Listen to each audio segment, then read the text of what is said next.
अस्सलाम वालेकुम, खुश आमदीद आप लोगों को फैक्ट टॉक में। पाकिस्तान और अफ़गानिस्तान के दरमियान 14 दिन ठीक ठाक किस्म की जंग रही, और जो कि 22 फरवरी से लेकर 7 मार्च या 8 मार्च तक चलती रही। सरहदात पे हर रात तकरीबन शदीद किस्म की लड़ाई रही, और इसके साथ साथ पाकिस्तान एयरफोर्स की जानिब से तफसील के साथ अफ़गानिस्तान के 7 सूबों के अंदर बहुत मुफस्सिल और अंधाधुंध किस्म की बमबारी भी जारी रही। उसके ऊपर जो तफसीलात रही हैं, उस जंग की जो तफसीलात रही हैं, वो मैं मुतवातिर कवर करता रहा हूँ अपनी कमेंट्रीज़ के अंदर, और जो जो आपको अहवाल बताया और जो जो आने वाले वक्त का खाका खींचा वो आपके सामने है। वो तकरीबन 99% वैसे ही रहा। कोई खुशी नहीं है कि जो हुआ होना तो नहीं चाहिए था, बट अब अनफॉर्चुनेट है, बहुत अफसोस के साथ कहना पड़ रहा है कि वैसे ही हुआ। उसके आप जाके सारे कमेंट्रीज़ अगर सुनना चाहते हैं तो सुन सकते हैं। अब कुछ डेवलपमेंट्स हुई हैं जब से ये 8 मार्च के बाद तकरीबन काफ़ी कशीदगी थमी है एकदम से। उसके बाद हमने काफ़ी गर्मा गर्म ख़बरें सुनने में हमें मिल रही हैं पाकिस्तान की मीडिया के अंदर, और उनको डीबंक करने की ज़रूरत है, उनको ज़रा तफसील से देखने की ज़रूरत है, और ये देखने की ज़रूरत है कि आया इनमें कितनी हकीकत और कितनी सदाकत है। सबसे पहले तो ये ख़बर बहुत मशहूर हुई आज से 2 दिन पहले कि कतर हुकूमत ने अफ़गान तालिबान का जो कतर का दफ्तर है उसको बंद कर दिया, और उनको कहा गया है कि यहाँ से अपना सामान समेटें। अब उस खबर को लेके बहुत सारे तज्ज़िया निगार मैदान में कूदे और बहुत सारा तज्ज़िया और तबसरे हुए, और जिसका कोई पुरसाने हाल नहीं था। अब मैं क्यों कह रहा हूँ कि पुरसाने हाल नहीं था, वो मैं आपको बताता हूँ। सबसे पहले तो आप ये समझ लें कि कतर का दफ्तर था क्या और उसकी हैसियत क्या थी। कतर का दफ्तर 2012 में तकरीबन जाके खुला है, और 2013 में उसकी फॉर्मल इनाग्रेशन जिसको कहते हैं, यानी बाकायदगी के साथ उसका इफ्तिताह हुआ। तालिबान, अफ़गान तालिबान के एक बहुत मशहूर लीडर हैं तैयब आगा, अब वो अफ़गान तालिबान को छोड़ चुके हैं, और अफ़गान तालिबान की जो हुकूमत आई है 2021 में काबुल में, उससे पहले वो छोड़ चुके थे। ये मुल्ला उमर के स्पोक्स पर्सन भी थे, और काफ़ी यंग, अंग्रेज़ी में बहुत एलोक्वेंट और बात करते थे। तो इनको मुल्ला उमर ने टास्क दिया हुआ था कि आप बातचीत करें, और इन्होंने सबसे पहले बातचीत शुरू की नॉर्वेजियंस के साथ, जर्मन्स के साथ 2008-9 के शुरू में। ये गए भी जर्मनी 2010 में, लंबी कहानी है खैर। तो 2010 से ये कतर में थे, और उसके बाद दफ्तर खोलने की बातचीत हो रही थी, और उसके बाद ये दफ्तर बाकायदगी के साथ 2013 में जून के महीने में बाकायदा उसका इफ्तिताह हुआ। अफ़गान तालिबान ने अपना झंडा लगाया, जिसके ऊपर हामिद करज़ई की हुकूमत ने बहुत खफगी का इजहार किया, और उसके बाद वो झंडा उतारा गया। ये थोड़ी बहुत कंट्रोवर्सी हुई, उसके बाद वो दफ्तर चल पड़ा। सबसे पहला जो इसको बूम मिला या बहुत बड़ा नाम मिला इस दफ्तर को 2014 में था, जब सार्जेंट बॉबी ब्रॉगडल को, जो कि 5 साल हक्कानी नेटवर्क की कैद में था, उसको छोड़ा 5 गुंतानामो बे के जो डिटेनीज़ हैं, जो आज मिनिस्टर्स हैं काबुल में, उनको, और वो वहाँ पे आए और फिर कतर में उन्होंने रहना शुरू किया। शर्त ये थी कि वो यहीं रहेंगे, वापस अफ़गानिस्तान नहीं जाएंगे। तो ये एक बहुत बड़ा मोरल बूस्टर भी था अफ़गान तालिबान के लिए और इस दफ्तर के लिए भी। तो ये दफ्तर खोला इसलिए गया था कि फॉरेनर्स के साथ बातचीत की जाए through the mediation of Katari government, यानी अमेरिकन के साथ, और एलाइड नेशंस अफ़गानिस्तान के अंदर बरसरे पैकार है अफ़गान तालिबान के ख़िलाफ़, उनके साथ बातचीत का कोई रास्ता निकाला जाए। तो ये 2013 से बाकायदगी के साथ अपना काम कर रहा था 2021 तक, और ख़ास तौर पे 2019-20 में जब ज़ुल्फ़िकार खलीलज़ाद आए स्पेशल रिप्रेजेंटेटिव बन के, और यूएस के उन्होंने बातचीत की, और बाद में हमने देखा कि एक विड्रॉल हुआ अमेरिकन का। तो बुनियादी तौर से इस दफ्तर का काम ये था कि जंग के वक्त बातचीत की जाए अमेरिकन के साथ और एलाइड फोर्सेस के साथ। 2021 से लेके आज 2026 होने वाली है, और इस अगस्त को 26 को 5 साल अफ़गान तालिबान की हुकूमत को हो जाएंगे। अब इस दफ्तर की 2021 के बाद 15 अगस्त 2021 जब से अफ़गान तालिबान ताकत के अंदर है, इस दफ्तर की कोई हकीकत नहीं है, कोई हैसियत नहीं है। तो अब आके ये कहना है कि कतर गवर्नमेंट ने कह दिया है कि जी ये दफ्तर बंद कर दे, तो एक बहुत मज़ाहिका खेज़ किस्म की बात है, और उसके बाद इतने बड़े बड़े तज्ज़िये और तबसरे उसके ऊपर हुए कि इंसान को शायद हंसी आती है कि मतलब कैसे आप इसमें तजिया तबसरे कर सकते हैं। इस दफ्तर की जो हैसियत थी वो तालिबान की ताकत में आने से पहले थी। वो ख़त्म हो चुकी है। अब अफ़गान तालिबान का एक एम्बेसी है दोहा के अंदर, और डॉक्टर सुहेल शाहीन जो हैं वो उसको लीड कर रहे हैं वहाँ पे एज एन एम्बेसडर। और ठीक है, अफ़गान तालिबान की हुकूमत को अब तक तस्लीम नहीं किया गया, बट अब वहाँ पे एक प्रॉपर एम्बेसी है जो कि बातचीत कर रही है, और वहाँ से तमाम कोऑर्डिनेशन होती है, क्योंकि कतर जो है अमेरिका का एक फ्रंट ऑफिस है for this region, specially for Afghanistan.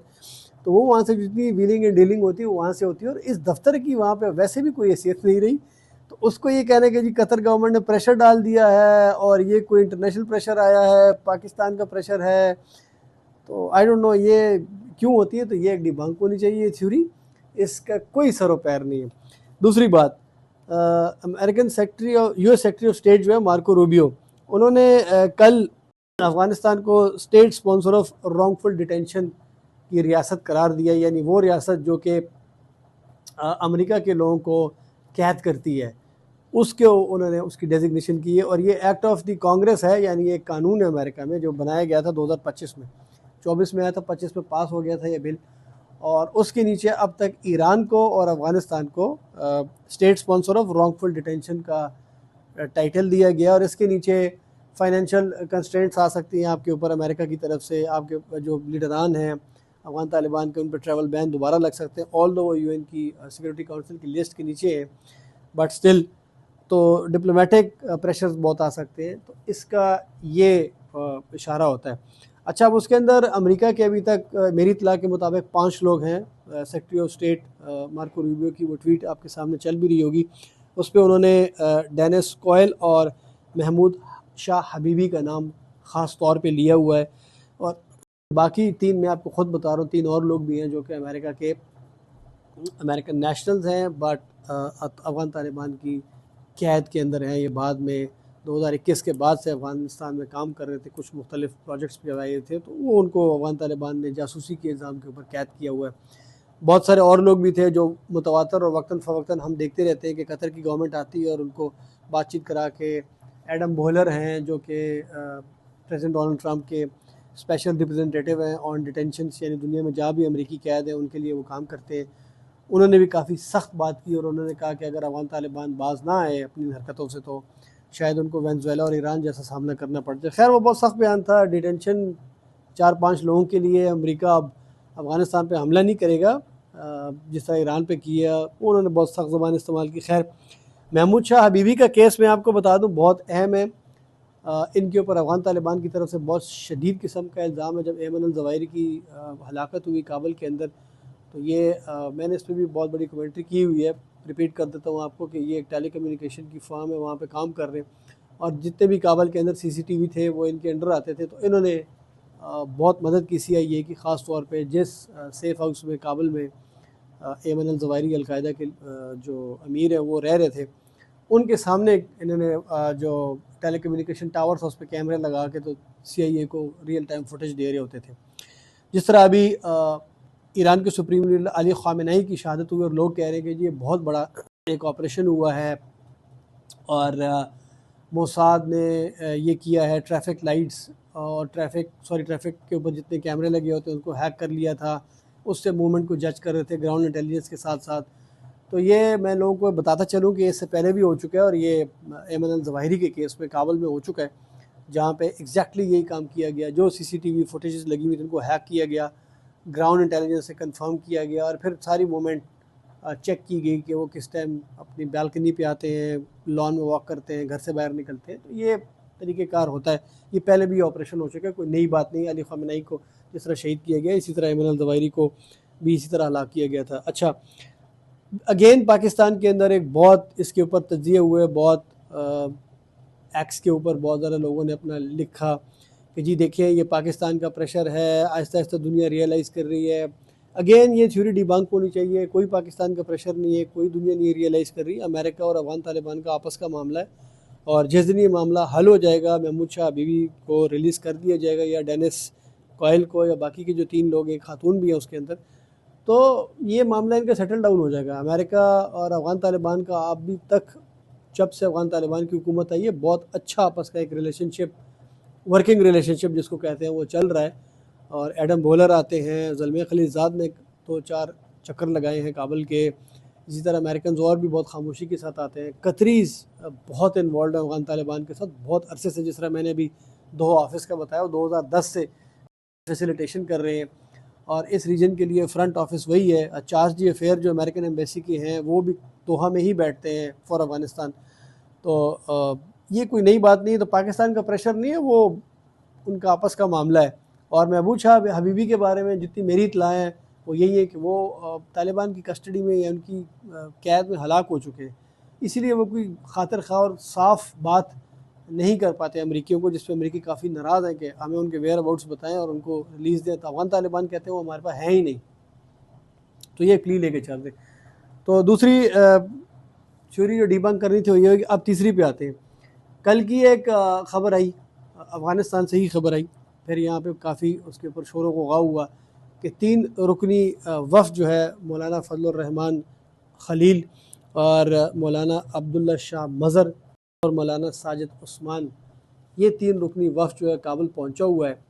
और बाकी बाद में तो सिक्योरिटी ज़राए से पाकिस्तान में ये ख़बरें बहुत आई कि ये पाकिस्तान ने कोई वफ़द नहीं भेजा, ये अफ़गान तालिबान, और बाकी की यहाँ पे जो तज्ज़िया निगार हैं वो कहते रहे कि इनको अफ़गान तालिबान ने इनवाइट किया और ये लोग वहाँ पे गए हुए हैं। और अफ़गान तालिबान चाह रहे हैं, उन्होंने कतर से भी रिक्वेस्ट की है, तुर्की से भी की है, बाकी से भी की है कि पाकिस्तान का बहुत प्रेशर है, हमारी बात बनाई जाए, और अब इन लोगों को बुलाया गया।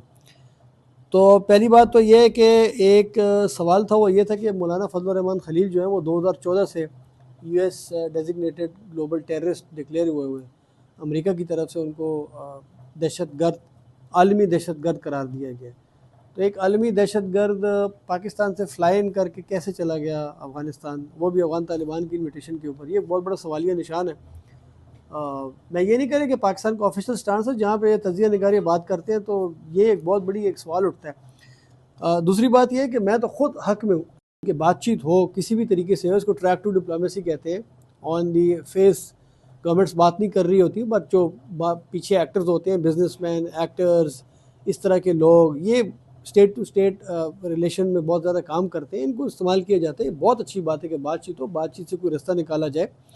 और अगर ये लोग गए हैं और गए हैं क्योंकि वहाँ से भी कंफर्मेशन है, यहाँ से भी बहुत सारी बातचीत हो रही है, तो अगर गए हैं तो अच्छी बात है, खामोशी ज़्यादा रहे तो अच्छी बात है। ये कहना है कि जी ये पाकिस्तान ने नहीं भेजे हैं, पाकिस्तान की कंसेंट से नहीं गए, तो एक बहुत अगेन मज़ाक़ खेज़ बात होगी। और तीनों का अब इसमें एक प्रॉब्लम है, मसला ये है कि तीनों हजरात जो हैं ये कश्मीरी जिहाद से रिलेटेड है 90 की दिहाई से। ठीक है, इनका अफ़गानिस्तान में तालिबान के साथ काफ़ी अच्छा ताल्लुक़ है, बट वो वाला ताल्लुक़ नहीं है जो कि होना चाहिए, या कोई इन्फ्लुएंस अगर रखते हो। इनका जितना इन्फ्लुएंस है वो बहुत लिमिटेड, और बहुत जिस तरह किसी ज़माने में मौलाना समीउल हक शहीद जो हैं उनके बारे में कहा जाता था कि जामिया हक़ानिया का बहुत इन्फ्लुएंस है, वो एग्जेजरेटेड एक चीज़ होती है, ग्राउंड पे इतना कुछ नहीं होता जितना कहा जाता है। तो अगेन मैं कहूँगा ये लोग कश्मीरी जिहाद से या उस जंग से रिलेटेड रहे हैं, और इनका इतना इन्फ्लुएंस नहीं है अफ़गान तालिबान के अंदर, तो इनको भेजना, या अगर ये गए हैं तो शायद कोई खातिर खा नतीजा ना निकल पाए। अब जो नतीजा निकाल सकते हैं, मैं बार बार कहता रहा हूँ, वो मौलाना फजलुर रहमान है, जमीयत उलमा इस्लाम पॉलिटिकल पार्टी जो है JUI, उनके जो अमीर है मौलाना फजलुर रहमान जनवरी 2024 में अफ़गानिस्तान गए, और उन्होंने वाकई वो करके दिखाया जो शायद पाकिस्तान में कोई नहीं करके दिखा सकता। उनको स्टेट लेवल का वहाँ प्रोटोकॉल दिया गया। मौलवी कबीर, अब उस वक्त जो प्राइम मिनिस्टर हैं मुल्ला हसन, उनके पॉलिटिकल एडवाइज़र, बेसिकली वो ही रन कर रहे थे show as a prime minister. अब तो वो महाजरीन के मिनिस्टर हैं, उनसे उन्होंने जाके मुलाकात की। उसके बाद अमीर खान मुत्तकी जो फ़ॉरेन मिनिस्टर है अफ़गानिस्तान के, उनसे मुलाकात की। उसके बाद जो इंटीरियर मिनिस्टर है सिराजुद्दीन हक़ानी, उनके साथ उन्होंने मुलाकात की। लतीफ़ मंसूर उस वक्त वाटर एंड पावर के मिनिस्टर थे, अब उनकी मिनिस्ट्री भी चेंज हो चुकी है, उनसे मुलाकात की। बहुत सारी बाकी मुलाकातें भी रही। मेरी इत्तला तो ये है कि उनको हाफिज़ गुल बहादुर से और मुफ्ती नूर वली से भी मिलवाया गया। उसके बाद उनको स्पेशल हेलीकॉप्टर दिया गया और वो गए कंदहार, और जो शेख हैबतुल्लाह हैं अफ़गान तालिबान के अमीर, उनके पास बैठे 2-1 घंटे, फिर वो वापस फ्लाई इन करके। अब शेख हैबतुल्लाह पूरे 5 साल की जब अब हुकूमत हो जाएगी इस अरसे में, वो सिर्फ कतर के जो फॉरेन मिनिस्टर, कतर के जो इंटेलिजेंस चीफ है, उनसे सिर्फ मिले थे, और वो कोई और वक्त की कहानी है। मौलाना फजल रहमान है द सेकंड गाय जिससे वो सिर्फ मिले। तो मौलाना फजल रहमान ने वो करके दिखाया, शायद पाकिस्तान में कोई नहीं कर सकता। और इस वक्त अगर इन्फ्लुएंस अभी भी रखते हैं अफगान तालिबान के ऊपर और बातचीत कर सकते हैं, कोई बहुत बड़ा इम्पैक्ट डाल सकते हैं, वो मौलाना फजल रहमान है। इस दफ़ा उनसे बात की गई, मेरी इतला के मुताबिक उन्होंने इनकार किया कि मैं नहीं इसमें बीच में आता। वजह मैं आपको बताता हूँ। 2024 में भी मौलाना फजल रहमान गए थे काबुल, ये सब किया उन्होंने, और अभी वो वापस नहीं आए थे कि यहाँ पे बाकायदा ऑफिशियली अनाउंस किया गया कि मौलाना फजल रहमान अपने एक ज़ाती दौरे के ऊपर गए हैं, हुकूमत का उनके साथ कोई लेना देना नहीं है। हालांकि बहुत सारी उनके साथ वादे किए गए थे और उसके बाद उनको वहाँ भेजा गया था। तो मौलाना फजल रहमान उसके बाद बहुत नाराज़ हो गए थे हुकूमत से और आला अहदेदारान से। आपने मुझे भेजा, मुझे कहा, और बाद में उसका इज़हार भी करते रहे, कोई नई बात नहीं है। मैं आपको सिर्फ एक रिपीट करके बता रहा हूँ ताकि लोगों की बड़ी शॉर्ट टर्म मेमोरी होती है। तो अगेन मैं कहूँगा बातचीत होनी चाहिए, बट उन लोगों के थ्रू होनी चाहिए जिनका वाकई में एक बहुत बड़ा इन्फ्लुएंस और बहुत बड़ा असर है और जो इसके ऊपर कर सकते हैं। एंड लास्टली मैं फिर कहूँगा, अफगानिस्तान पाकिस्तान का मसला वही है, पहले अपना घर ठीक करें, put your house in the order, सब लोगों को एक जगह इकट्ठा करें और एक रोड मैप बनाएं। टीटीपी बहुत रेसिंगली 15-16 डिस्ट्रिक्ट्स को खैबर पख्तूनख्वा के इस वक्त चैलेंज कर रही है, और बीएलए का भी यही हाल है बलूचिस्तान में। तो ये 3 इम्पॉर्टेंट ख़बरें थी जिनका थोड़ा गलत जाविया दिया जा रहा है। शायद कोशिश की जा रही है कि अपने एंड से चीज़ को चलाया जाए, बट हकीकत पसंद जर्नलिज्म होनी चाहिए और अनबायस्ड होनी चाहिए। वही हमारी हमेशा से इस प्लेटफॉर्म से कोशिश है। बहुत शुक्रिया।